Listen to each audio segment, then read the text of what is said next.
Halo teman-teman, di video saya kali ini saya akan membahas tentang bab 2 yaitu reaksi redoks dan elektrokimia.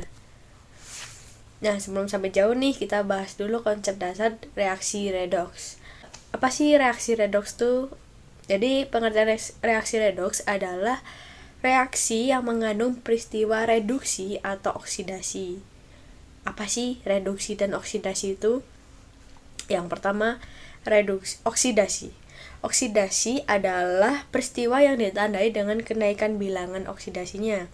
Nah, kalau reduksi itu sebaliknya, reduksi adalah penurunan bilangan. Zat yang mengalami oksidasi itu disebut reduktor.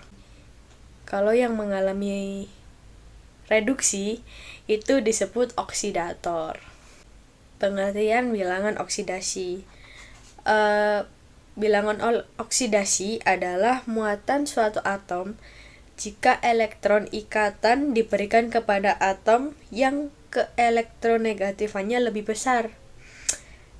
Nah, jika dua atom berikatan, maka atom yang keelektronegatifannya lebih kecil memiliki oksidasi positif. Atom yang keelektronegatifannya lebih besar memiliki bilangan negatif, bilangan oksidasi yang negatif. Selanjutnya kita sampai ke penyetaraan persamaan reaksi redoks. Pada video ini saya menggunakan cara perubahan bilangan oksidasi yang step-stepnya sudah saya tuliskan di slide yang ini. Untuk step pertama, tentukan atom yang mengalami perubahan biloks. Yang kedua, setarakan atom yang berubah biloksnya. Untuk step ketiga, tentukan jumlah kenaikan atau penurunan biloksnya. Yang keempat, setarakan jumlah perubahan biloks. Untuk suasana asam, ditambahkan H+. Untuk suasana basa, ditambahkan OH-. Langkah yang terakhir adalah setarakan atom hidrogen dengan H2O. Kita akan menyetarakan MnO4- plus Cl- plus H+ menjadi Mn2+ plus Cl2 sama ditambah H2O. Nah, kita menentukan atom yang mengalami perubahan biloks dulu. Di sini dapat kita lihat bahwa Mn mengalami reduksi dan Cl mengalami oksidasi. Kita lanjut untuk step kedua, kita setarakan atom yang berubah biloksnya. Nah, karena yang di sini kita tahu bahwa Cl-nya yang kurang, jadi kita tambahkan 2 di Cl-nya. Menjadi di sini di bawahnya ada -2 di bawahnya Cl. Nah, kita masuk ke step yang ketiga.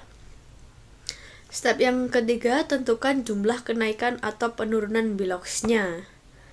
Nah, di sini kita lihat karena Mn ada 7, di ruas kanan ada 7, di ruas kiri ada 2, jadi perubahan biloksnya Mn adalah 2. Selanjutnya kita lihat di Cl. Di Cl-nya mengalami perubahan biloksnya 2. Seperti itu. Salah.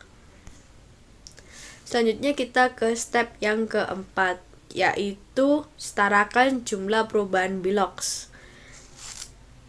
Karena direduksi ada 5, biar sama, yang reduksi kita kalikan 2, yang oksidasi kita kalikan 5.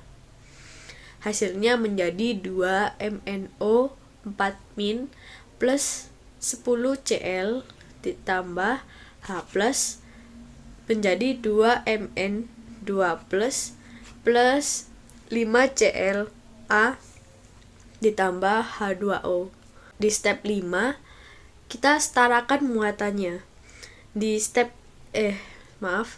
sebelah kiri jumlahnya ada -12, di sebelah kanan ada plus, jumlahnya adalah +4. Nah, agar sama kita tambahkan 16 di H-nya. Nah, step yang terakhir adalah setarakan atom hidrogen dengan H2O. Nah, karena kita lihat di sisi kiri itu adalah 16H+, maka di sisi kanan kita tambahkan 8H2O. Nah, yang selanjutnya saya akan membahas tentang sel volta.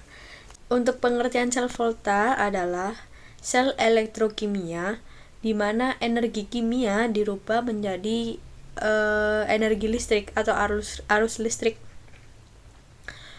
Bagian sel yang menjadi tempat untuk terjadinya reaksi redoks disebut elektrode. Nah, elektrode yang menjadi tempat oksidasi disebut anode. Sedangkan elektrode yang menjadi tempat untuk reduksi disebut dengan katode. Nah, ada beberapa fun fact untuk menghitung potensial yang dihasilkan oleh sel volta itu menggunakan E0 sel sama dengan E0 reduksi dikurangi E0 oksidasi. Nah, reaksi redoks akan berlangsung spontan jika E0 sel lebih besar daripada 0. Jika tidak spontan, artinya E0 sel lebih kecil daripada 0. Nah, kita masuk di contoh soal. Diketahui data potensial elektrostandar sebagai berikut. Apakah reaksi dapat berlangsung spontan? Jelaskan. Oke. Untuk menjawab soal ini kita memakai rumus yaitu E0 sel sama dengan E0 reduksi dikurangi E0 oksidasi. Oke, kita hitung. Ya, seperti yang sudah saya katakan bahwa kalau menghitung ini pakai rumus E0 sel karena yang diketahui di soal adalah E0 Ca sama E0 Ag, jadi kita pakai E0 Ca dan Ag. Kita tinggal memasukkan seperti yang ada di soal karena sudah diketahui. Jadi kita masukkan E0 nya Ca aja. Aduh, gak fokus. Min 2,87 dikurangin 0,80. Hasilnya itu min 3,67 ya. Nah, ini karena min berarti kan min 3,67 itu kan lebih kecil daripada 0. Maka reaksi ini tidak dapat berlangsung secara spontan. Kecuali kalau ini nggak ada minnya, tandanya kayak gini. Berarti dia bisa spontan, guys. Begitu.